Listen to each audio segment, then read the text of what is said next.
এই কথা বলার পরে বৃদ্ধা মা ছেলের কথায় খুশি হইয়া জড়াইয়ে ধরে একটা চুমু দিবেন, চুমু কপালে। এই চুমু দেওয়ার জন্য যখন ধরছে তখন দেখে কিরে পোশাকের নিচে কি যেন শক্ত শক্ত। বাবা এটা কি? মা এটা হলো আমি সিনাবন্ত, আমার বর্ম, আমি এটা পরিধান করছি, নিচে এটা এখনো বাঁধা আছে। মা ছেড়ে দিয়ে ছেলের চেহারার দিকে তাকিয়ে বলতেছেন, বাবা তুমি যদি জান্নাতের পথে হাঁটো তাহলে তোমার জান্নাতের পথের অন্তরায় তুমি আবার বুকের সাথে কেন ধারণ করছো?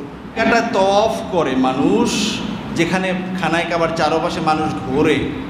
সিরাতে হালাবিয়ার মাঝে এসেছে এই জায়গাটার মাঝে 300 জন নবীর কবর আছে। বলেন সুবহানাল্লাহ। ঐতিহাসিকদের মত এখানে আসছেন, ইবাদত বন্দেগী করছেন, ইন্তেকাল করছেন, খানায় কাবার পাশেই দাফন দিয়ে দিয়েছেন, কিন্তু এখন সেটা মাতাওয়াফের মাঝে পড়ে গেছে।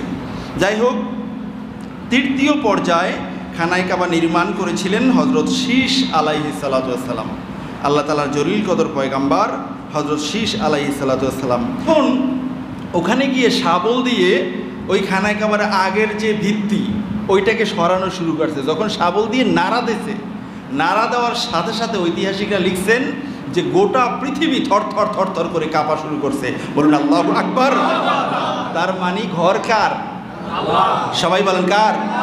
ভাঙতে গেছে আল্লাহর মাখলুক মানুষ। কেন ভাঙতে গেলা?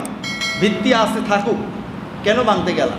তখন আল্লাহর রাসূলের কাছে চলে গেছে, জিয়া মুহাম্মদ আমরা তো ঠেকে পড়ছি, খানায় কাবা মেরামত করব, পারি না, পাথর নাড়াইলে গোটা দুনিয়া নড়ে, এটা কি অবস্থা?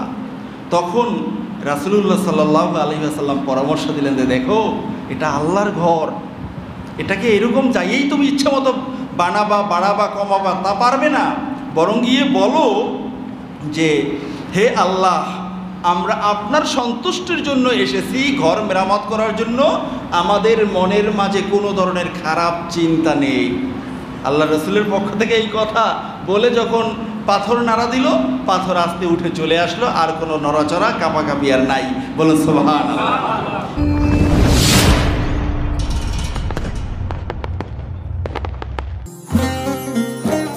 সুযোগ করে দিয়েছেন, বলুন সুবহানাল্লাহ।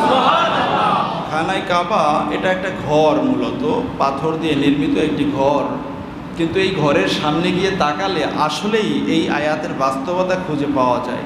মনে হয় যেন গোটা পৃথিবীর মানুষের ঐক্যের দায়িত্ব কাঁধে নিয়ে, গোটা পৃথিবীর মানুষগুলোকে এক কেন্দ্রিক করার জন্য, একমুখী করার জন্য বিশাল গুরু দায়িত্ব কাঁধে নিয়ে যেন খানায় কাবা দাঁড়িয়ে আছে। বলুন সুবহানাল্লাহ। এই খানায় কাবা যুগে যুগে যুগে যুগে শত শত বছরে, হাজার হাজার বছরে অনেকবার নির্মাণ করা হয়েছে। তো ইতিহাসে যেটা পাওয়া যায় যে 11 বার নির্মাণ করা হয়েছিল। এই 11 বারের মাঝে সর্বপ্রথমবার নির্মাণ করেছিলেন ফেরেশতারা আল্লাহ সুবহানাহু ওয়া তাআলার নির্দেশে। গত জুমায় আমি আপনাদেরকে সেই ঘটনা শুনিয়েছিলাম।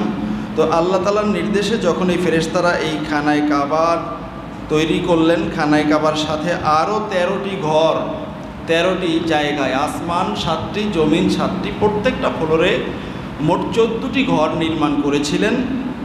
এবং আল্লাহ সুবহানাহু ওয়া তাআলার নির্দেশে খানায় কাবা তৈরি করার পরে আল্লাহ সুবহানাহু ওয়া তাআলা বলেছিলেন যে এবারে তোমরা খানায় কাবাকে তওয়াফ করো।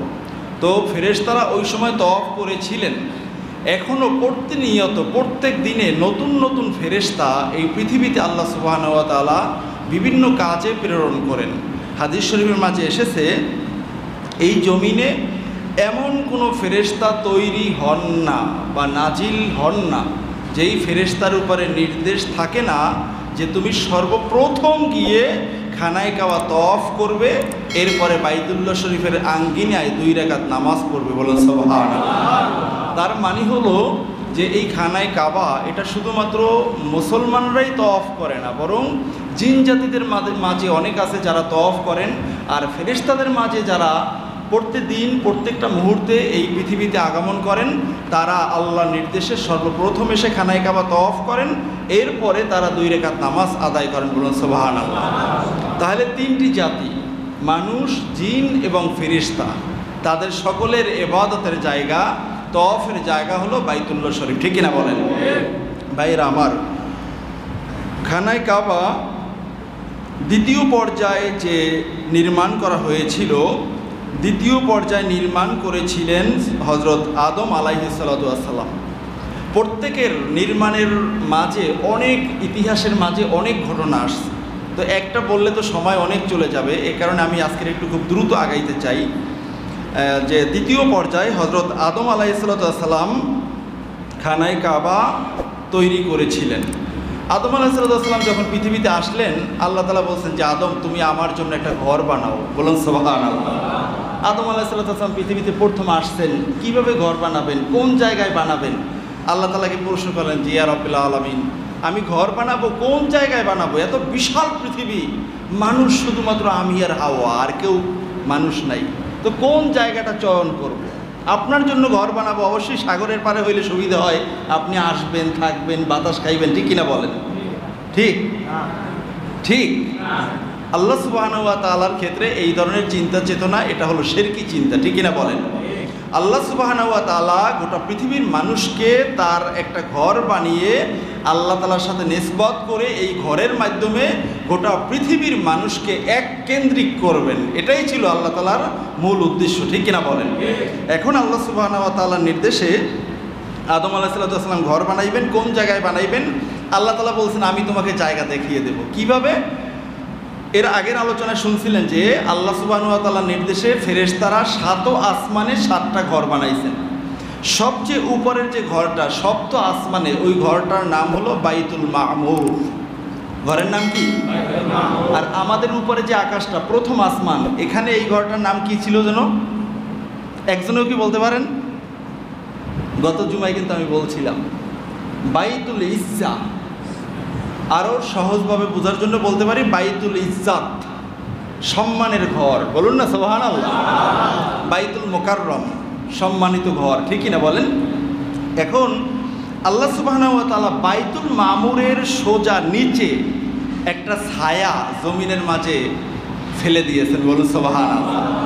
আল্লাহ তাআলা আদম আলাইহিস সালামকে বললেন যে তুমি ঘর বানাবা কোন জায়গায়? এই যে ছায়াটা যেই জায়গায় পড়ছে, এই জায়গাটার উপরে তুমি ঘর নির্মাণ করো। বলুন সুবহানাল্লাহ। তার মানে হলো বাইতুল্লাহ শরীফ যেই জায়গায়, সোজা উপরে সপ্ত আসমানে বাইতুল মামুর অবস্থিত। বলুন সুবহানাল্লাহ। সুতরাং বাইতুল মামুর যদি কখনো ভেঙে যায়, ভেঙে পড়ে, এটা পড়বে খানায় কাবার ছাদের উপরে। বলুন না সুবহানাল্লাহ। আদম আলাইহিস সালাম খানায় কাবা নির্মাণ করলেন, অনেক ঘটনা। তো আদম আলাইহিস সালাম থাকতেন হলো এই পাক ভারত উপমহাদেশের এই অঞ্চলে। এখান থেকে গিয়ে ঘর নির্মাণ করছেন, ঘর নির্মাণ করে আবার এখানে চলে আসছেন। ঐতিহাসিকরা বলেছেন আদম আলাইহিস সালাম এই জায়গা থেকে গিয়ে গিয়ে মোট 300 বার হজ আদায় করছেন। বলুন সুবহানাল্লাহ। কয়শো বার? 300 বার। এরপরে 700 বার উমরা পালন করেছেন। বলুন সুবহানাল্লাহ। বলবেন যে হুজুর এত দূর থেকে কিভাবে গেলেন? জাহাজ নাই, প্লেন নাই, রকেট নাই, কিচ্ছু নাই। আদম আলাইহিস সালামের 2 কদম মোবারকই আল্লাহ তাআলা রকেট বানিয়ে দিয়েছিলেন। বলুন সুবহানাল্লাহ। কিতাবের মাঝে এসেছে ফাওয়াল্লাহি ইন্না খুতওয়াতাহু লামাসিরাতু সালাসাতা আইয়াম। আমরা একটা কদম দিলে, আমরা একটা পদক্ষেপ দিলে সামনে অগ্রসর হই 1 হাত, ঠিক কিনা বলেন?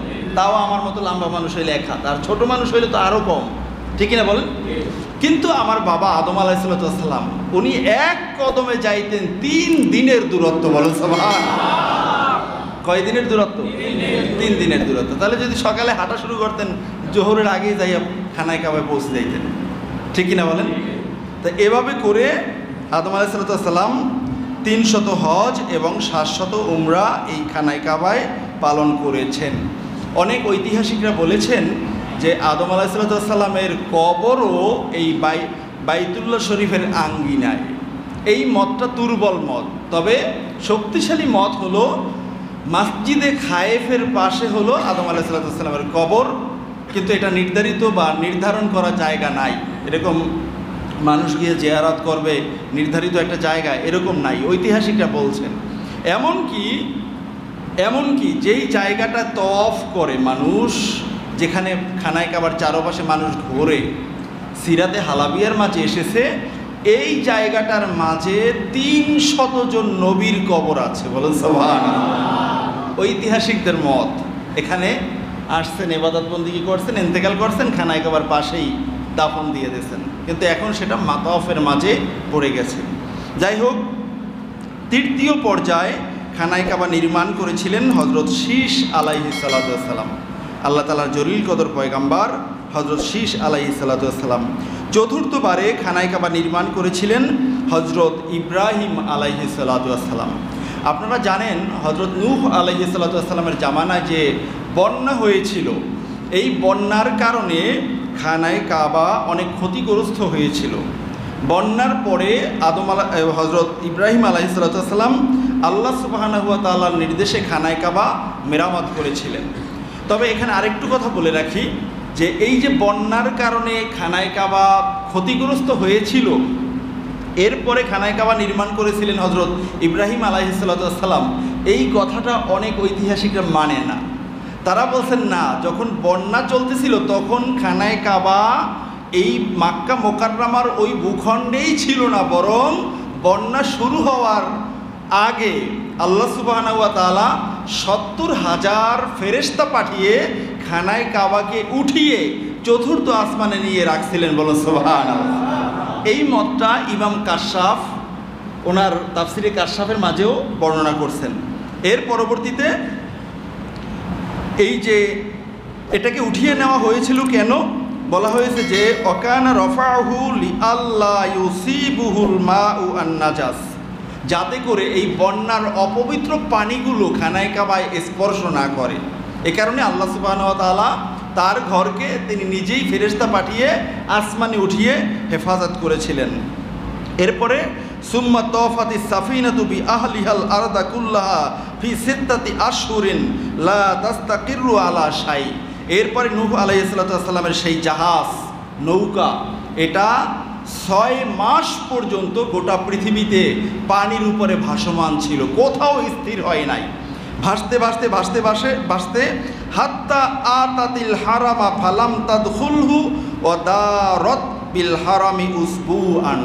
বলা হয়েছে যে ভাসতে ভাসতে মাক্কা মুকাররমার হেরেমের পাশে চলে আসছে ওই নৌকাটা, ওই জাহাজটা।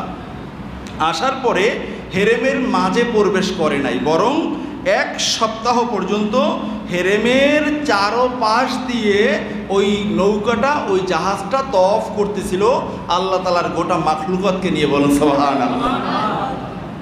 ইব্রাহিম আলাইহিস সালামের উপর নির্দেশ যে বন্ধু আমার, আপনি খানায় কাবা নির্মাণ করেন। নির্মাণ করবেন কিভাবে? আল্লাহ তাআলার পক্ষ থেকে নির্দেশ এসেছে 5টি পাহাড় থেকে পাথর সংগ্রহ করার জন্য বলা হয়েছে।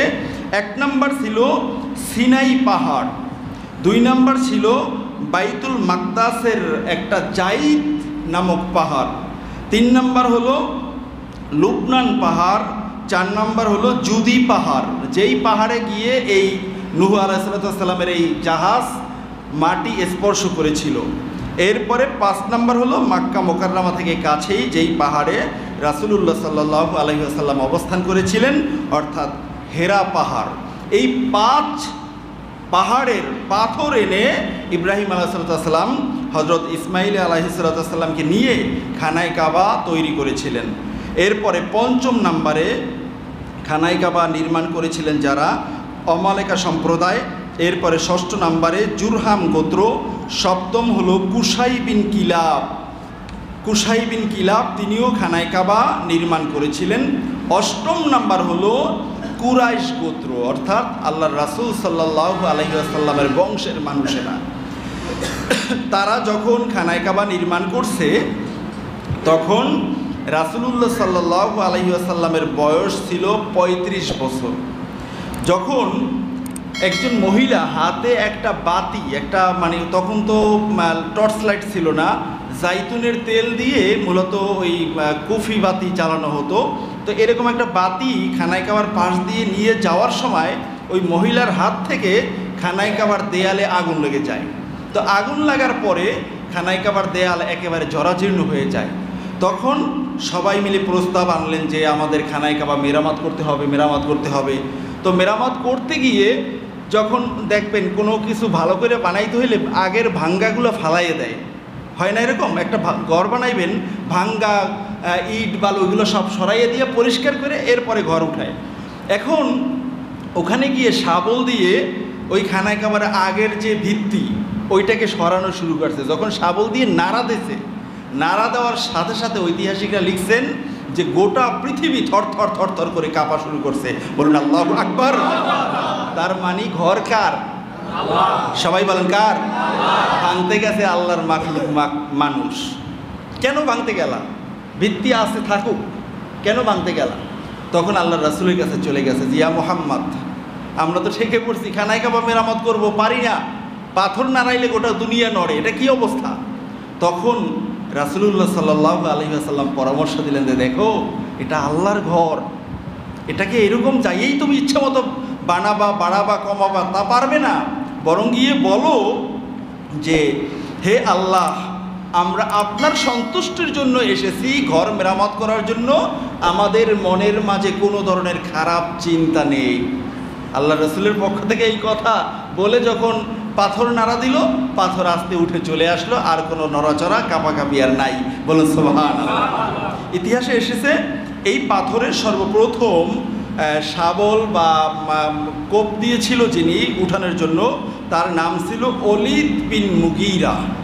ওলীদ বিন মুগীরা উনি যখন একটা পাথর উঠাইলেন, উঠানোর পরে আমি একটা কথা পিছনে বলি নাই সময়ের অভাবে, সেটা হলো আদম আলাইহিসসালাম যখন এই খানায় কাবা নির্মাণ করা শুরু করছিলেন, এখন একটা ঘর বানাইলে এই ঘরের ভিত্তি স্থাপন করতে হবে না? আমরা দেখবেন এই যে বিল্ডিং বানাই, বিল্ডিং কয়তলা ফাউন্ডেশন আমরা বলি, 5 তলা 10 তলা, যত ফাউন্ডেশন বড় হবে তত মাটির নিচে যেতে হবে, ঠিক কিনা বলেন? আদম আলাইহিসসালামকে আল্লাহ তাআলা বলছেন যে তুমি ঘর বানাও। আদম আলাইহিসসালাম আল্লাহর পয়গাম্বার, আল্লাহর ঘর বানাইবে, খুব মজবুত করে বানাইছে। উনি ভিত্তি স্থাপন করার জন্য মাটি খনন করতে করতে করতে করতে একেবারে পানির স্তর পর্যন্ত চলে গিয়েছিলেন। বলুন আল্লাহু আকবার। এত নিচে গিয়ে ওখান থেকে ভিত্তি প্রস্তুত করে খানায় কাবার দেয়াল উঠাইছেন। এখন এই দেয়ালেরই পাথর এই ওলীদ বিন মুগীরা উনি ভাঙ্গার জন্য গেছেন। তখন একটা পাথর যখন উঠাইছে, সিরাতুশ শামিয়া এর মাঝে এসেছে, তখন ওই এক পাথর উঠানোর পরে নিচে দেখতেছে আরেকটা পাথর, ওই পাথরের মাঝে অজাদা মাকতুবান ফি হাজারিল কাবা সালাসাতা আস্তুর, ওই পাথরটার মাঝে 3টা লাইন আরবি ভাষায় লেখা পাইছে। বলুন সুবহানাল্লাহ। প্রথম লাইনটা ছিল আল আউয়াল আনাল্লাহু যু বাক্কাতা সনাতুহা ইয়াওমান সনাতুশ শামসা ওয়াল কমার। বলুন সুবহানাল্লাহ। প্রথম লাইনটা ছিল যে আমি আল্লাহ। সুবহানাল্লাহ বলেন। আমি আল্লাহ, আমি এই কাবার মালিক। সুবহানাল্লাহ বলেন। আমি এই কাবা সৃষ্টি করেছি ওই দিন যেই দিনে আমি সূর্য এবং চন্দ্র সৃষ্টি করেছিলাম। বলুন সুবহানাল্লাহ। 1 নম্বর লাইন। 2 নম্বর লাইন হলো আনাল্লাহু যু বাক্কাতা খলাকতুর রেহমা ও শাগাকতুলাহা ইসমান মিন ইসমি ফামান ওয়াসালাহা ওয়াসালতুহু ওমান কতাআহা কতাতুহু। দ্বিতীয় লাইনটা ছিল আল্লাহ বলছেন যে আমি আল্লাহ খানায় কাবার মালিক, আমি রেহেম মানুষের এই যে আত্মীয়তার বন্ধন এটাকে আমি তৈরি করেছি এবং আমার নামের সাথে আমি মিলিয়ে দিয়েছি। রেহেম আর রহমান কাছাকাছি না?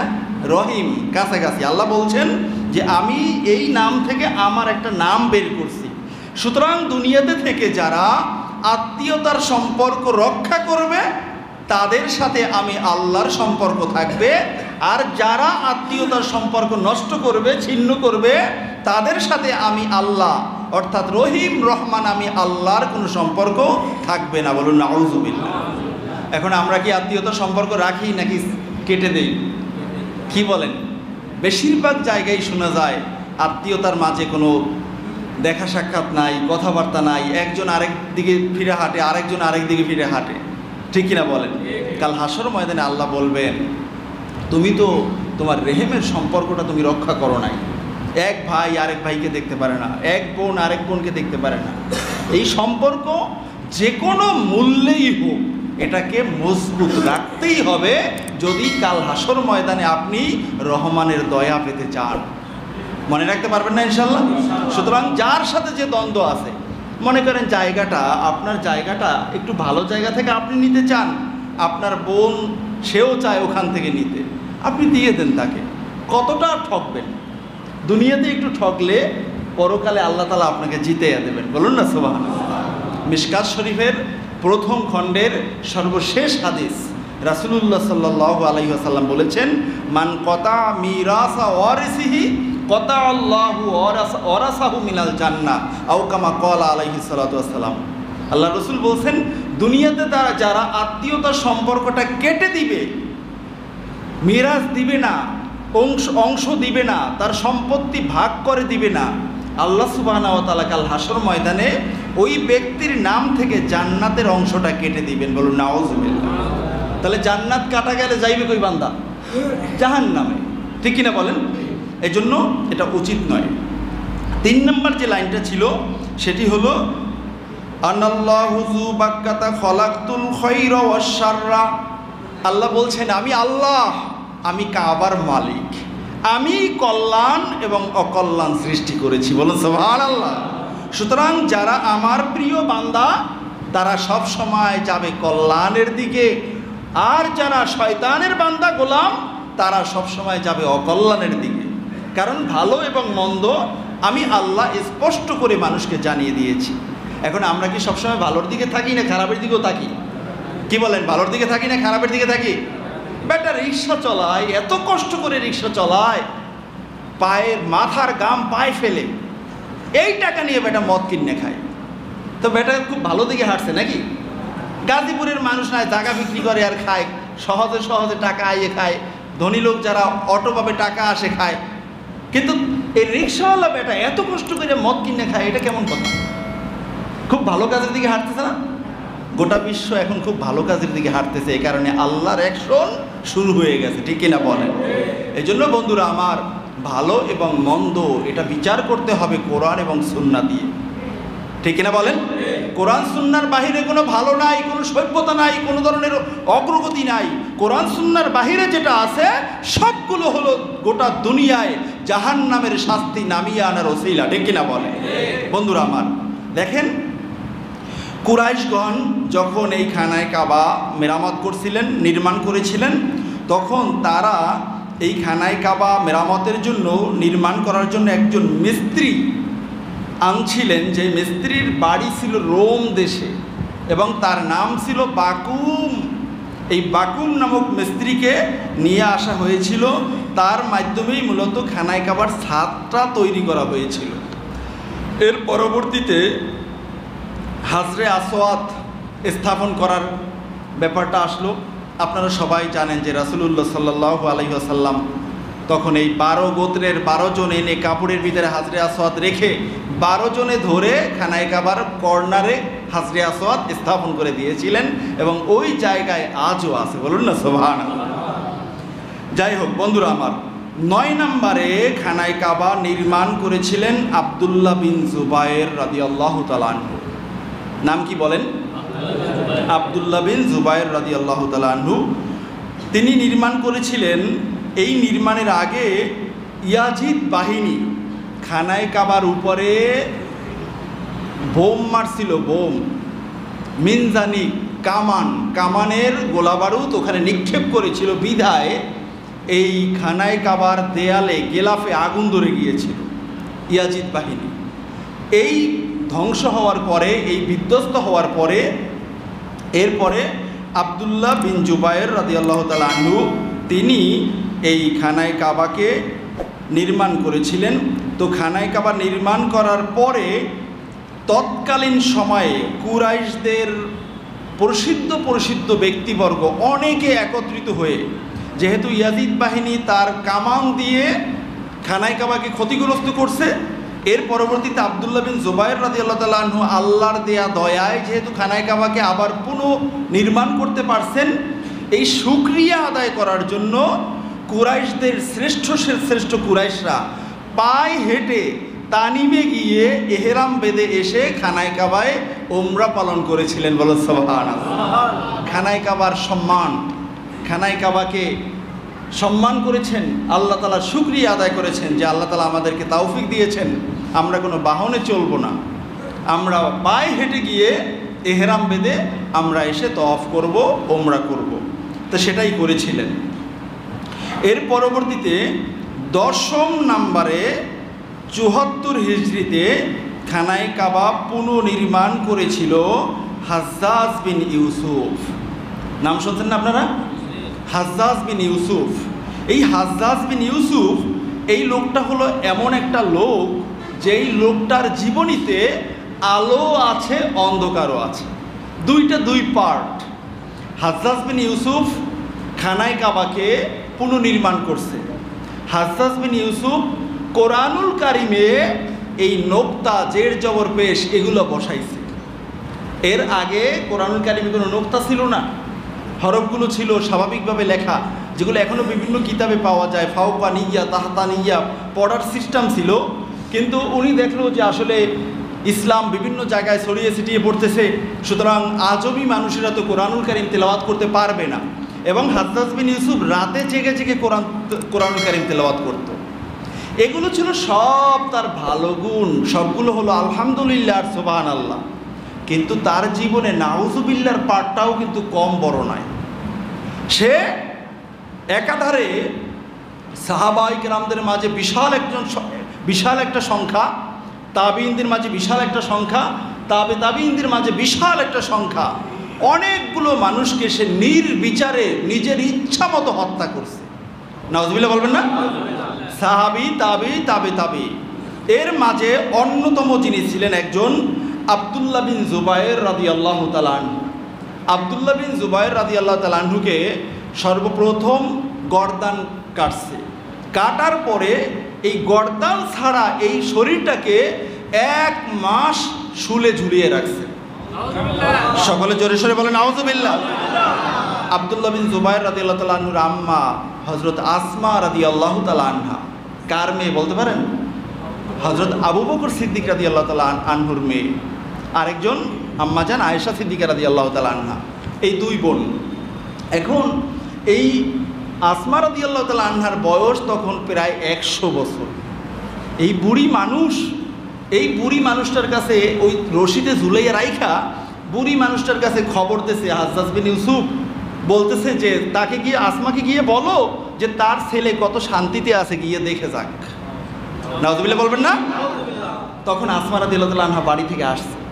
আসার পরে এসে দেখে আসমা রাদিয়াল্লাহু তাআলা আনহা মুস্কি হাসতেছেন আর বলতেছেন, আমার ছেলে সিপাহসালার, তাকে এখনো ঘোড়ার পিঠ থেকে নামানো হচ্ছে না কেন? বলুন না আল্লাহু আকবার। এই কথাটা হাজ্জাজ বিন ইউসুফের কানে চলে গেছে। যাওয়ার পরে হাজ্জাজ বিন ইউসুফ খুব লজ্জিত হয়েছে। লজ্জিত হয়ে তার অধীনস্থদেরকে বললো, এই তাকে তাড়াতাড়ি নামাও। এই মহিলা এসে আমাকে যে বেইজ্জতি করলো, আমার মরে যাওয়া উচিত, আমার বেঁচে থাকার আর কোনো অধিকার নাই। তখন আব্দুল্লাহ বিন জুবায়ের রাদিয়াল্লাহু তাআলা আনহুকে নামানো হয়েছিল। যখন হাজ্জাজ বিন ইউসুফ তাকে খুঁজতেছে, বারবার খুঁজতেছে, ধরে ফেলবেই, তখন আব্দুল্লাহ বিন জুবায়ের রাদিয়াল্লাহু তাআলা আনহু চলে গেছেন তার বৃদ্ধা মায়ের কাছে যে, মা আমি কি করব, আপনার কাছেই শুধু মতামত নিতে আসছি, আপনি আবু বকরের মেয়ে, আমার মা, আপনি যেটা বলবেন সেটাই আমি করব। তখন আসমা রাদিয়াল্লাহু তাআলা আনহা বলেছিলেন, দেখো বাবা, তুমি ভালো মানুষের পথটা গ্রহণ করো, খবরদার তুমি কখনো খারাপ মানুষের পথটা গ্রহণ করবে না। তখন আব্দুল্লাহ বিন জুবায়ের রাদিয়াল্লাহু তাআলা আনহু বলেছিলেন, মা আমি একমাত্র আপনার কাছে পরামর্শ নিতে আসছি এবং আপনার এই পরামর্শটাই আমি শিরোধার্য করে আমি সামনে চলে যাব, আমি হাজ্জাজ বিন ইউসুফের সামনে মাথা নত করব না। এই কথা বলার পরে বৃদ্ধা মা ছেলের কথায় খুশি হইয়া জড়াইয়ে ধরে একটা চুমু দিবেন, চুমু কপালে। এই চুমু দেওয়ার জন্য যখন ধরছে, তখন দেখে কিরে পোশাকের নিচে কি যেন শক্ত শক্ত। বাবা এটা কি? মা এটা হলো আমি সিনাবন্ত, আমার বর্ম, আমি এটা পরিধান করছি, নিচে এটা এখনো বাঁধা আছে। মা ছেড়ে দিয়ে ছেলের চেহারার দিকে তাকিয়ে বলতেছেন, বাবা তুমি যদি জান্নাতের পথে হাঁটো তাহলে তোমার জান্নাতের পথের অন্তরায় তুমি আবার বুকের সাথে কেন ধারণ করছো? সুবহানাল্লাহ বলবেন না? তখন আব্দুল্লাহ বিন জুবায়ের রাদিয়াল্লাহু তাআলা আনহু বলেন, মা আমি এটা গিয়েই খুলে ফেলতাম। আমি জানি আপনি আমাকে এখন ধরবেন, তো আপনি যদি আমাকে দেখেন আমি স্রেফ শরীর নিয়ে আমি হাজ্জাজ বিন ইউসুফের সামনে যাচ্ছি, আপনার মনে হয়তো বা কষ্ট লাগতে পারে। এই কারণে আপনাকে সান্ত্বনা দেওয়ার জন্য মূলত আমি আমার বুকে এই লোহার এই হেলমেট, লোহার এই পোশাক আমি ধারণ করছিলাম। আমি আপনার সামনেই এটা খুলে ফেললাম, আমি জান্নাতের পথে অগ্রসর হলাম। আল্লাহু আকবার। তখনই গিয়ে মাথা গর্দান মোবারক কেটে ফেললো, এরপরে সুরে চড়িয়ে লাগলো। এই হলো হাজ্জাজ বিন ইউসুফ। হাজ্জাজ বিন ইউসুফ, তার বিচারটা যে কি হবে আল্লাহই ভালো জানে। একদিকে করছে ভালো কাজ, আরেকদিকে হলো সমাজের সবচেয়ে নিকৃষ্ট কাজ। ঐতিহাসিকরা তাকে বলেছে পৃথিবীতে জাহান্নামের কীট, এবং তাকে বলা হয়েছে কসাই। সে মানুষকে নির্বিচারে হত্যা করত, নির্বিচারে, কারো কোনো কথা সে মানত না। আর মরার আগে আল্লাহ সুবহানাহু ওয়া তাআলা তাকে উচিত শিক্ষা দিয়েছেন, এমন শিক্ষা দিয়েছেন যে ক্ষমতা চিরদিন থাকে না। তার ইতিহাসের পাতায় এখনও স্বর্ণাক্ষরে লিখিত আছে। বলুন আল্লাহু আকবার। বন্ধুরা আমার, বর্তমান সময়ে আমাদের মাঝে একটা অত্যন্ত গুরুত্বপূর্ণ বিষয় সারা দেশ বিদেশে সব জায়গায় আলোচনা চলতেছে। বিষয়টা কি বলেন তো? হ্যাঁ, ইরানের প্রেসিডেন্টের মৃত্যু, ঠিক কিনা বলেন? এই যে রাইসি, গত সপ্তাহে ইরানের president doctor Sayyid Ebrahim Raisi, পররাষ্ট্রমন্ত্রী ডক্টর হোসাইন আমির আবদুল্লাহিয়ান এবং তাদের দুইজনার সফর সঙ্গী সহ হেলিকপ্টার বিধ্বস্ত হয়ে সেখানে মারা গেছে। জানেন না সবাই? এখন দেখেন, এই ব্যাপারটা নিয়ে বর্তমান সময়ে গোটা বিশ্বে সব জায়গায় আলোচনা সমালোচনা চলতেছে। দেখেন, রাইসির ব্যাপারে একটু আগে জানি। রাইসি তার নিজস্ব ব্যক্তিমত্তার মাধ্যমে সে বর্তমান পৃথিবীতে, বর্তমান বিশ্বে নিজেকে একজন আন্তর্জাতিক পর্যায়ের নেতা হিসাবে গোটা বিশ্বের মাঝে পরিচয় লাভ করেছিলেন, ঠিক কিনা বলেন? এই রাইসি বিশেষ করে তার সবচেয়ে বেশি বীরত্ব দেখা গেছে মুসলমানদের চিরশত্রু ইহুদিদের উপরে আক্রমণ করার মাধ্যমে। যখনই উনি ইসরায়েলের উপর আক্রমণটা করলেন, আক্রমণ করার পরে গোটা বিশ্বের মুসলমানদের অনেকের কলিজার মাঝে তার জন্য একটা ভালোবাসা সৃষ্টি হয়েছে যে আমরা পারি না, আমাদের কাজটা সে করে দিয়েছে, ঠিক কিনা বলেন? এ হলো রাইসি। রাইসিকে বলা হয় জেরুজালেম তথা ফিলিস্তিন বিজয়ের স্বপ্ন দ্রষ্টা। উনি স্বপ্ন দেখেছিলেন যে ফিলিস্তিনকে বিজয় করতে হবে। এরপরে মুসলমানদের একমাত্র আশার প্রদীপ, মুসলমানরা একেবারে হতভম্ব হয়ে গেছে, মুসলমানরা দুর্বল হয়ে গেছে, উনি সাহস দেখিয়ে একটা আক্রমণ করে দিয়েছে যে এখনো ফিলিস্তিনের পক্ষে মানুষ আছে, ঠিক কিনা বলে?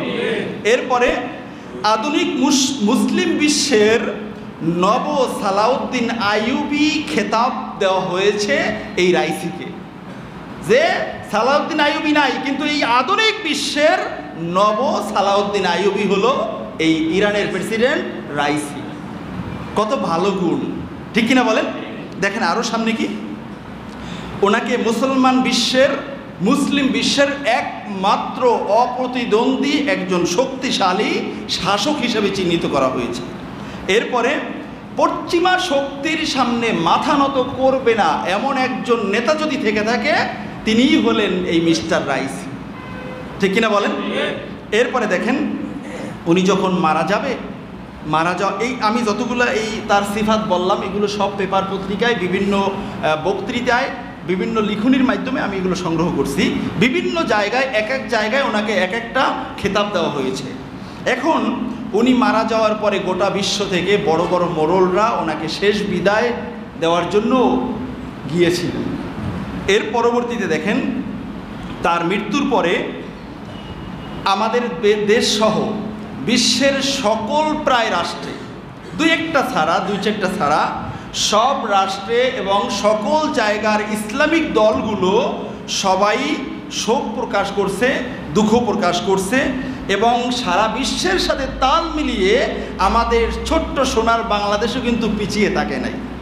আমাদের বাংলাদেশের সরকার গত এই 23শে মে বৃহস্পতিবার গতকালকের গোটা দেশের মাঝে শোক পালনের ঘোষণা দেওয়া হয়েছিল এবং প্রত্যেকটা প্রতিষ্ঠানে শোক পালন করা হয়েছে এবং পতাকা অর্ধনমিত রাখা হয়েছিল এবং বিভিন্ন জায়গায় দোয়াও করা হয়েছে। দেখেন, আমাদের দেশের জনগণ বিশেষ বড় একটা অংশ, তাদের সবার কলিজায় রাইসির জন্য অনেক বেশি বেশি বেশি শোক আছে কি নাই? দেখেন, রাইসি ইন্তেকালের পরে, মারা যাওয়ার পরে প্রশ্ন আসলো কি যে সে মারা গেছে, এখন তার জন্য কি ইন্নালিল্লাহ পড়া যাবে? তার জন্য কি মাগফিরাতের দোয়া করা যাবে? অথবা তার জন্য কি জান্নাতুল ফেরদাউসের দোয়া করা যাবে? এই প্রশ্নগুলো সামনে কেন আসলো? কারণ হলো বর্তমান সময়টা হলো মিডিয়ার জগৎ। বিশ্বের আনাচে কানাচে কোথায় কি হয় না না হয় মিডিয়ার মাধ্যমে পৃথিবীর অপর প্রান্তরে চলে যায়, ঠিক কিনা বলেন? এই প্রশ্নগুলো আসার একমাত্র কারণ হলো যে এই মিস্টার রাইসি উনি হলেন মতবাদের দিক থেকে, বিশ্বাসের দিক থেকে একজন কঠোর শিয়া। কঠোর কি বলেন? শিয়া। এখন এই শিয়ার কথা বললে শিয়ার ব্যাপারে আপনারা অনেকে জানবেন না। আমি বলতেছি শিয়া, আপনারা অনেকে শুনবেন শিয়াল। আসলে কি উনি শিয়াল ছিলেন? উনি ছিলেন শিয়া। কি ছিলেন বলেন? শিয়া। এখন এই শিয়াদের ব্যাপারে আকাইদের কিতাবের মাঝে আসছে, শিয়ারা মূলত প্রাথমিক পর্যায়ে দুটি ভাগে বিভক্ত। কয় ভাগে বলেন? একটা হলো আহলুত তাসাইয়্যু কুবরা আর একটা হলো আহলুত তাসাইয়্যু সুগরা। মানে সংক্ষিপ্তভাবে বলতে গেলে বড় শিয়া, ছোট শিয়া। মূল শাখা, মূল জায়গায় থেকে শিয়া মতবাদ লালন পালন করছে, আবার শাখা প্রশাখায় থেকে শিয়া মতবাদ লালন পালন করছে। এই দিক থেকে মোট এই শিয়ারা 12 প্রকারের, একই দল একই মত, 12টা দলে বিভক্ত একমাত্র শিয়ারা। এখন এই যে আহলুত তাসাইয়্যু কুবরা শিয়া, ইরান কিন্তু শিয়া মতবাদে পুরা রাষ্ট্র চলে। জানেন কি জানেন না জানি না, ইরানটা পুরাটা শিয়া মতবাদে চলে। এবং এই যে আয়াতুল্লাহ খামেনি, সে হলো শিয়াদের সর্বোচ্চ নেতা। শিয়াদের কি সর্বোচ্চ নেতা। ওনার দিক নির্দেশনা ছাড়া ওই দেশের পার্লামেন্টের কোনো পদ কেউ পায় না। এখন দেখেন, এই যে রাইসি, এই রাইসি হলো তার বিভিন্ন লেখনী পত্রিকার মাধ্যমে, বলুনির মাধ্যমে, তার পদের তাফসিরের মাধ্যমে বোঝা যায় যে এই রাইসি হলো প্রথম পর্যায়ের শিয়া, মানে হলো আহলুত তাসাইয়্যু কুবরা। একেবারে মূল ধারায় প্রতিষ্ঠিত যে শিয়ারা, ওই ধারার ভিতরে থেকেই উনি প্রেসিডেন্ট হয়েছিলেন ইরানের।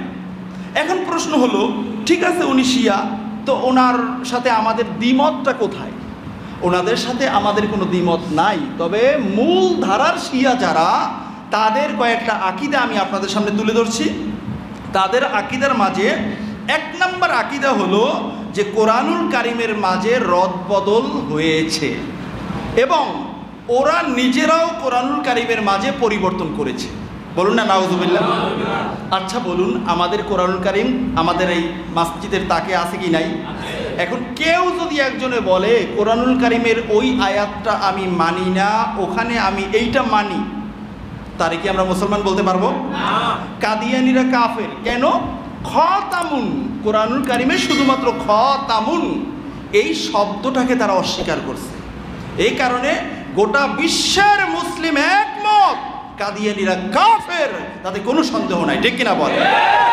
শিয়া কোবরা যারা, তারা বলে কোরআনুল কারিমের রদবদল হয়েছে এবং তারা নিজেরাও করছে। যেমন একটা উদাহরণ আমি আপনাদেরকে দিই। তারা কোরআনুল কারিমের মাঝে, আমরা যে 114টা সূরা আমরা নাম জানি, তার মাঝে তারা নতুন একটা সূরা তারা নিজেরা লিখে তাদের কোরআন যেটা তারা তেলাওয়াত করে তার মাঝে তারা রাখছে। সেই সূরার নাম কি? সেই সূরার নাম হলো সূরাতুল বেলায়া। সূরার নাম কি? সূরাতুল বেলায়া। এই সূরাটা কোনটা?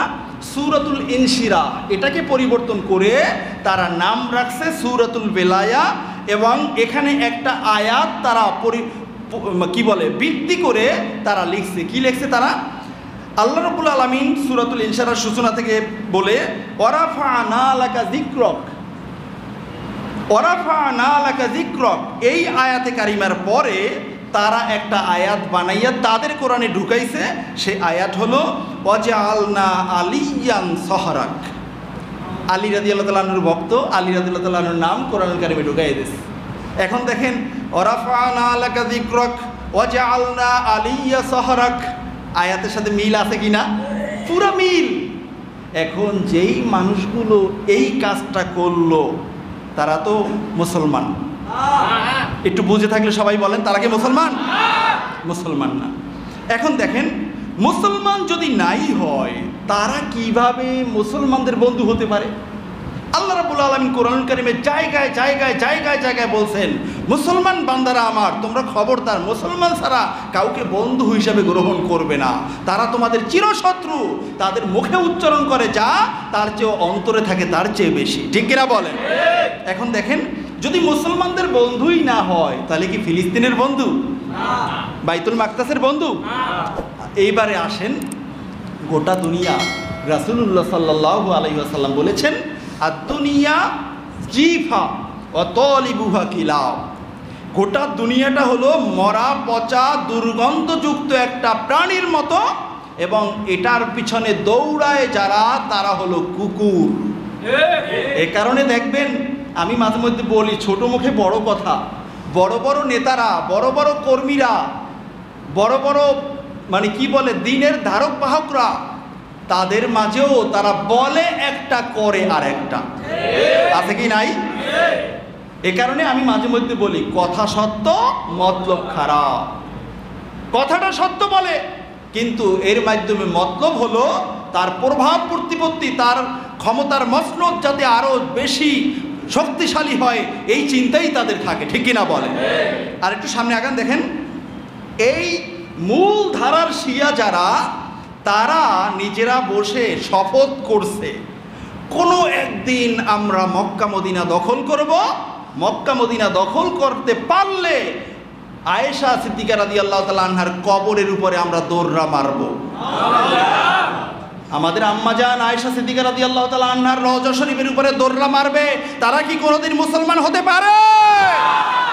আমাদের মা, ঠিক কিনা বলেন? আমাদের মা কেমনে? আমরা মুসলমান, এ কারণে আমাদের মা। আর যদি কেউ মুসলমান স্বীকার করে নিজেকে, সে যদি আম্মাজান আয়েশাকে মা না ডাকে তাহলে বোঝা যাবে তার মুসলমানের ভিতরে ভেজাল আছে। ঠিক কিনা বলেন ভাইয়ের আমার? এখন দেখেন শিয়াদের আরেকটা বদ আকিদা মারাত্মক আকার। মনে করেন ওরা কিন্তু টাকা পয়সা দেয়, ওরাও টাকা পয়সা দিয়া শিয়া ধর্ম, শিয়া মত গ্রহণ করার জন্য উদ্বুদ্ধ করে। একজন মানুষ শিয়া মতবাদ গ্রহণ করার জন্য গেল, তাকে কালিমা পড়াইবে। কি কালিমাটা দেখেন, তারা কালিমা পড়ায় আশহাদু আল্লাহ ইলাহা ইল্লাল্লাহ। আমাদের সাথে তাদের সাথে কোনো দ্বন্দ্ব আছে এখানে? আমরাও মানি আশহাদু আল্লাহ ইলাহা ইল্লাল্লাহ। পরের কথাটা কি বলে দেখেন, ও আশহাদু আন্না আবা বকরিন ওয়া উমারা ওয়া উসমানা ওয়া আয়েশাতা ফিন্নার। বলুন নাউযুবিল্লাহ। পরের কথাটা বলে আমরা আরো সাক্ষ্য দিচ্ছি আবু বকর, উমর, ওসমান এবং আয়েশা জাহান্নামী। আরো জোরে চিৎকার মারুন নাউযুবিল্লাহ। যাদের কালিমাটাই হলো এই পর্যায়, তারা কত বড় মুসলমান হতে পারে চিন্তা করছেন? এরপরে দেখেন সুগরা যারা, এই সুগরা যারা শাখা প্রশাখায় গিয়া শিয়া মতবাদ গ্রহণ করছে, তারা আমাদের আহলুস সুন্নাহ ওয়াল জামাতের সাথে প্রায় একমত। কোরআন হাদিস তারা সব মানে। সবটা কি মানে? এদের ভিতরে শিথিল পন্থা তারা গ্রহণ করছে, কিন্তু তারা কয় কি? তারা কয় যে আসলে আমরা সব মানি, কিন্তু আবু বকর, ওসমান এবং আলী এই তিনজনের উপরে হলো আবু বকর, ওমর এবং ওসমান, এই তিনজনের উপরে হলো আলীর মর্যাদা। নাউযুবিল্লাহ বলবেন না? অথচ আল্লাহর রাসূল বলছেন 1 নম্বরে আবু বকর জান্নাতি, 2 নম্বরে ওমর জান্নাতি, 3 নম্বরে ওসমান জান্নাতি, 4 নম্বরে আলীর জান্নাতি। ঠিক কিনা বলেন? এখন বলছে এ কারণে আল্লাহর রাসূল পর্দা করার পরে খলিফা হওয়া উচিত ছিল আলী, আবু বকর নয়। আবু বকর, ওমর, ওসমান খেলাফতের মসনদে বসেছিলেন জোর করে। আর একটু জোরে সাথে বলুন না নাউযুবিল্লাহ। এই কথা যারা বলবে তারা কি মুসলমান হতে পারে? তারা কখনো মুসলমান না, মুসলমানের কোনো বন্ধুও না, ঠিক কিনা বলে। এরপরে দেখেন শিয়াদের ধারণা, শিয়াদের বিশ্বাস, আল্লাহ রসুলের উম্মতের মাঝে সবচেয়ে নিকৃষ্ট উম্মত হলো সাহাবায়ে কেরাম। অথচ আল্লাহ তাআলা বলছেন বান্দারা আমার ঈমান আনবে, কার মতো ঈমান আনবে? আমার হাবিবের সাহাবীদের মতো ঈমান আনবে। সুবহানাল্লাহ বলবেন না? আমিনু কামা আমানান নাস। আল্লাহ বানাইছেন মডেল, আর তারা বানায় কি সবচেয়ে নিকৃষ্ট। তাহলে তাদের ঈমান কি আছে? দেখেন তাদের ধারণা হলো আলী ছাড়া বাকি তিনজনই হলেন জালেম। খোলাফায়ে রাশিদিনের বাকি তিনজন জালেম, আলীর উপরে জুলুম করে তারা ক্ষমতার মসনদে বসছিল, এ হলো তাদের ধারণা। এরপরে ওমর রাদিয়াল্লাহু তাআলা আনহুকে যেই লোকে হত্যা করছে, এই লোকের কবরটাকে শিয়ারা মাজার বানাইয়া প্রত্যেক বছর নির্ধারিত দিনে ওখানে গিয়ে অনেক আনন্দ উল্লাস করে। তাহলে বোঝা গেল কি তারা এটাই খুশি, ওমর রাদিয়াল্লাহু তাআলা আনহুকে হত্যা করছে তারা এতে কি খুশি, যে ভাই তুমি আরো আগে হত্যা করতা তাহলে আরো ভালো হইতো। নাউযুবিল্লাহ বলবেন না? এরপরে দেখেন তারা বলে আল্লাহ রাব্বুল আলামিন আকাশ থেকে জিবরাইল আমিনকে বলছিলেন যে জিবরাইল যাও ওহী নিয়ে যাও, আলীর কাছে যাও। জিবরাইল আমিন ভুল করে আয়েশা মুহাম্মাদের কাছে ওহী দিয়ে গেছে। তাহলে তার কি আর রিসালাতের উপর বিশ্বাস আছে? তাই যেই লোকে লা ইলাহা ইল্লাল্লাহ মানে মুহাম্মাদুর রাসূলুল্লাহ মানে না, যেই লোকে আশহাদু আল্লা ইলাহা ইল্লাল্লাহ মানে আশহাদু আন্না মুহাম্মাদুর রাসূলুল্লাহ মানে না, আল্লাহর কসম সে মুসলমান নয়, মুসলমানদের কোনো বন্ধু নয়, ঠিক কি না বলে? এটা শিয়া, এটা খারাপ, উপরে দেখতে ভালো, নেক্সট সূরাতের শয়তানের ধোঁকা, কথা সত্য মতলব খারাপ। দেখেন এরপরে আরো কি এই ধরনের আরো অনেকগুলো আকীদা আছে। এখন বলবেন যে হুজুর তাহলে আপনার কথায় বোঝা যায় আপনি তো আহলে বাইতকে কোনো সম্মানই করতে চান না, তারা তো আহলে বাইতকে সম্মান করে।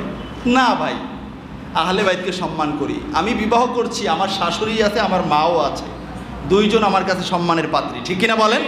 এখন মাকে সম্মান করলে শাশুড়িকে করা যাবে না, শাশুড়িকে করলে মাকে করা যাবে না, এমনটা কি? যার সম্মান তার কাছে। আহলে বাইত আমাদের মাথার তাজ, কাল হাসর ময়দানে আমাদের জন্য সুপারিশ করবেন, ঠিক কিনা বলেন? আলী রাদিয়াল্লাহু তাআলা আনহুর বিরুদ্ধে যদি কেউ একটা কথা বলে, আল্লাহর কসম এই দুনিয়ায় যারা মুসলমান তাদের জীবন দিয়ে আলী বিদ্রোহীদেরকে হত্যা করতে রাজি, ঠিক কিনা? আমাদের কলিজায় আহলে বাইতের ভালোবাসা আছে, খোলাফায়ে রাশিদিনের ভালোবাসা আছে, উম্মাহাতুল মুমিনিনদের ভালোবাসা আছে, সোয়া লক্ষ সাহাবায়ে কেরামদের ভালোবাসা আছে, ঠিক কিনা বলেন? সুতরাং একজনকে ছাড়ো একজনকে ধরো, এই শিয়া মতবাদ আমাদের কলিজায় নাই, ঠিক কিনা বলেন? বন্ধুরা আমার দেখেন এই বর্তমান সময়ে আইওয়াশ করে কেমনে, কয় অমুক হুজুর আসলে সুন্নি সুন্নি কয়, কিন্তু দেখছো নাকি আহলে বাইতের বিরুদ্ধে কেমনে বলে, আবু বকর ওমর ওসমানের প্রশংসা কেমনে কয়। তো শিয়ারাই তো ঠিক আছে, বলছিল যে আলী রাদিয়াল্লাহু তাআলা আনহু নবীজির পরে খলিফা হওয়ার কথা ছিল, ওরাই তো ঠিক আছে, ওরাই তো আহলে বাইতের যথোপযুক্ত মর্যাদা দিছে। আসলে কি তারা যথোপযুক্ত মর্যাদা দিছে না ঈমান থেকে বাদ হয়ে গেছে? ঈমান থেকে বাদ হয়েছে কি হয় নাই? আল্লাহর কোরআনের আয়াত আবু বকর রাদিয়াল্লাহু তাআলা আনহুর পক্ষে নাযিল হয়েছে, আল্লাহর কোরআনের আয়াত দ্বারা আবু বকর রাদিয়াল্লাহু তাআলা আনহু সাহাবিয়াতের প্রমাণ। সুতরাং এটাকে অস্বীকার করা যাবে না। এখন দেখেন বাংলাদেশে ছলে বলে কলে কৌশলে নামাজিকে রোজাদারকে আস্তে আস্তে আস্তে আস্তে ওই শিয়া মতবাদের দিকে নিয়ে যাওয়া হচ্ছে, যার একটা বাস্তব প্রমাণ আমি আপনাদেরকে দিব। গত বছরে এই মুহররম মাসের সময় আহলে বাইতের এই কারবালার এই আলোচনা করতে গিয়ে ব্রাহ্মণবাড়িয়ায় একজন বক্তা এক সাহাবীর অনেক প্রশংসা করছিলেন, এ কারণে রাতের অন্ধকারে ধরে তার জিহ্বাটা কেটে দেওয়া হয়েছিল, ঠিক কিনা বলেন? তাহলে বোঝা গেল শিয়া মতবাদ বাংলাদেশে আছে কি নাই? তারাই শিয়া যারা অন্য সাহাবীদেরকে মানে না, শুধু আহলে বাইত নিয়ে থাকে, ঠিক কিনা বলে? আমরা মুসলমান, আমরা আল্লাহর রাসূলের উম্মত, আমাদের আহলুস সুন্নাহ ওয়াল জামাতের আকীদা হলো আল্লাহর রাসূলের সামনে বিদায় হজের সময় ১৬ লক্ষ সাহাবী ছিলেন, আল্লাহর রাসূল বলেছিলেন যাকে অনুসরণ করো তার মাধ্যমে হেদায়েত পাবে, ঠিক কিনা বলে? সুতরাং একজনকে ধরো একজনকে ছাড়ো, এই শিয়া মতবাদকে আমরা লাথি মারি, থুতু নিক্ষেপ করি, ঠিক কিনা বলে? আমরা মুসলমান, আমরা আল্লাহর রাসূলের উম্মত, আমরা সবাইকে শ্রদ্ধা করি, যার যেটা পাওয়ার সেটাই করি, ঠিক কিনা বলে? সাহাবীর ধারে কাছেও কি আমরা? সাহাবীর যে ঘোড়ার পিঠে চড়তেন ওই ঘোড়ার পায়ের ধুলার সমান। সকল ওলামায়ে কেরাম একমত, সর্বনিম্ন সাহাবী যিনি ছিলেন তার ঘোড়ার পায়ের ধুলার সমান মর্যাদা কোনো গাউসেরও নাই। সুতরাং তুমি বল্টু কোত্থেকে আসলা? অসভ্য এই মানুষগুলোর ঈমান নষ্ট করা একটা পায়তারা চলছে, ঠিক কিনা বলে? এজন্য বন্ধুরা আমার, আমি এই বিষয়টা নিয়ে আসছি। আমাকে অনেকেই ফোন করছে, হুজুর দোয়া করা যাবে, ইন্নালিল্লাহ বলা যাবে, তা আমরা কোন মতবাদে বিশ্বাসী হব? এখন প্রশ্ন হলো, আপনি বলতে পারেন হুজুর আপনি যে এত বড় বড় কথা বলেন, মুসলিম রাষ্ট্রের বড় বড় শাসকরা ফিলিস্তিনের পক্ষে একটু জোরালো কথাও তো বলল না। প্রশ্ন আসে কি আসে না? আসে কি আসে না? সেই ক্ষেত্রে সে নামাজ পড়ে, রোজা রাখে, সে হজও করে, শিয়ারা কিন্তু হজ করে। এ কারণে আবার অনেকে বলে কি ওদেরকে কাফের বলাই যাবে না। তো যেই লোকটায় কোরআনুল কারীমের রদবদল করছে, কোরআনুল কারীমের রদবদল মানছে, সাহাবায়ে কেরামদেরকে গালিগালাজ করে, সেই লোকটাকে যেই মুফতি আর মুহাদ্দিস মুসলমান বলে, আমি মনে করি ওই লোকটাও তলে তলে শিয়া হয়ে গেছে। তারা নামাজ পড়তে পারে, রোজা রাখতে পারে, নামাজ রোজা করলেই মুসলমান হয় না, ঠিক কিনা বলে? বন্ধুরা আমার, এখন দেখেন আল্লাহ রসুল সাল্লাল্লাহু আলাইহি ওয়াসাল্লাম, বুখারী শরীফে এখানে হাদিস এসেছে, রাসূলুল্লাহ সাল্লাল্লাহু আলাইহি ওয়াসাল্লাম বলেছেন, ইন্নাল্লাহা ইউয়াইয়িদুদ-দীনা বির-রাজুলিল ফাজির। আল্লাহ সুবহানাহু ওয়া তাআলা তার দ্বীনকে টিকিয়ে রাখবেন। গোটা দুনিয়ার মুসলমান সব যদি আল্লাহর সাথে গাদ্দারি করে, আল্লাহর রাসূলের সাথে বেঈমানি করে, তারপরেও আল্লাহর কসম আল্লাহর দ্বীন এই জমিনে আল্লাহ তাআলা কিয়ামত পর্যন্ত রাখবেন, ঠিক কিনা বলেন? আল্লাহ রাসূল এই কথাটাই বলে গেছেন। আল্লাহর দ্বীন আল্লাহ তাআলা সাহায্য সহযোগিতা করেন কখনো কখনো পাপী ফাসেক ফুজ্জারের মাধ্যমে, যার প্রমাণ এত কোনো কথা বলার দরকার নাই। মুসা আল্লাহর পয়গাম্বার রসুল, ওনারে লালন পালন করছে ফেরাউনে, এর চেয়ে বড় প্রমাণ আর দেওয়ার দরকার, ঠিক কিনা বলেন? আরও ইতিহাসে অনেক প্রমাণ আছে। এখন দেখেন, এখন প্রশ্ন হলো হুজুর খোলাসাটা কি, সারমর্মটা কি, আমরা রাইসির ব্যাপারে কি আকীদা পোষণ করব?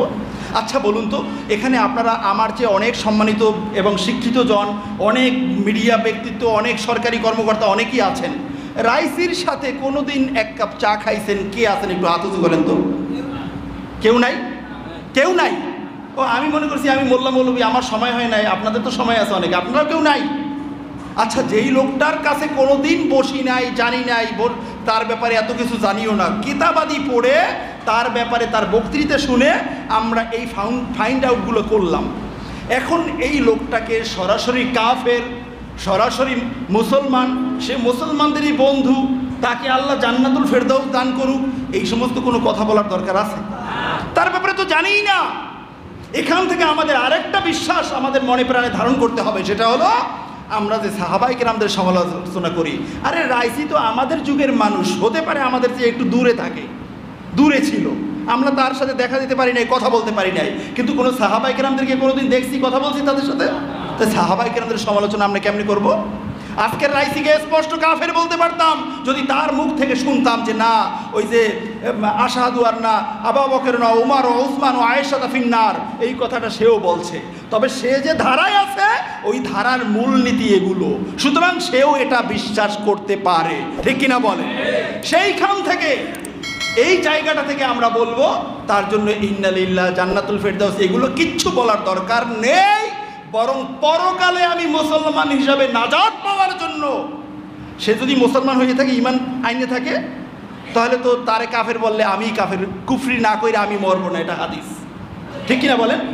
আবার যদি সে কাফেরই হয়ে থাকে, তার জন্য দোয়া করাটা এটা ইসলামের শরীয়তে নিষেধ, ঠিক কিনা বলেন?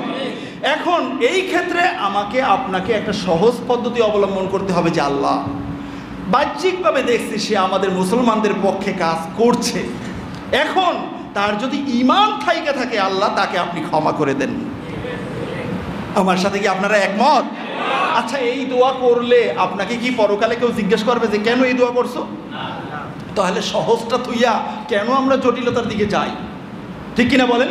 তাহলে আমরা সর্বোচ্চ বলবো যে আল্লাহ তার যদি ঈমান থেকে থাকে তাকে দয়া করে আপনি ক্ষমা করে দেন, বরং রাইসির পক্ষে বিপক্ষে অমুক তমুক এই ধরনের পণ্ডিতগিরি আমাদের করার কোনো দরকার নাই। ঠিক কিনা বলেন?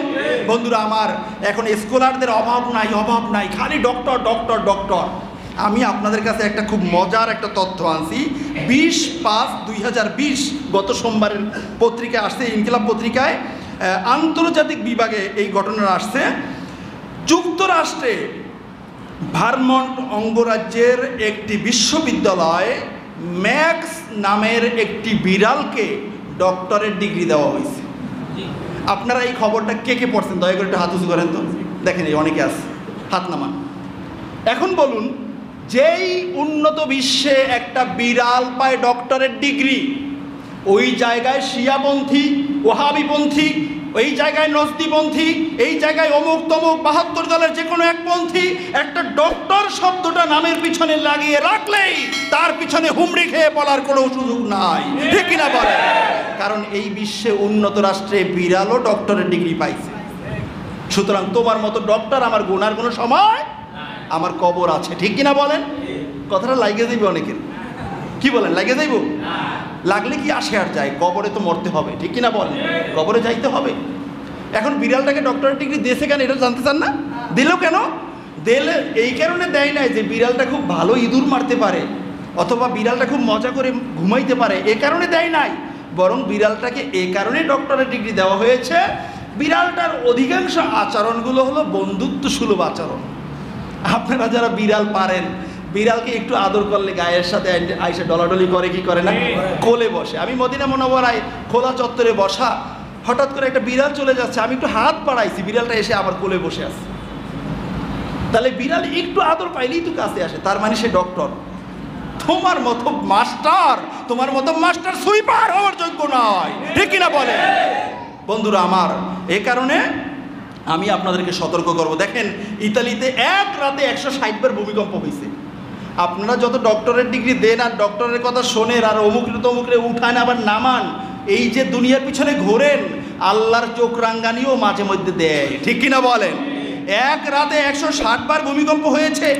আবার এত কিছুর মাঝে আমাদের নেতাজি তাদের রাষ্ট্রের মাঝে মহিলাদেরকে নগ্ন করে সুইমিং পুলে হাঁটাইছে, আছে না? আল্লাহর গজব কি এমনি এমনি আসে? আল্লাহর গজব এমনি এমনি আসে না বন্ধুরা আমার। দেখেন, বারবার আবহাওয়াবিদরা বলে আয়লা এবং ওই যে আমফানের চেয়েও বড় ভয়াবহ হলো রিমাল আসতেছে।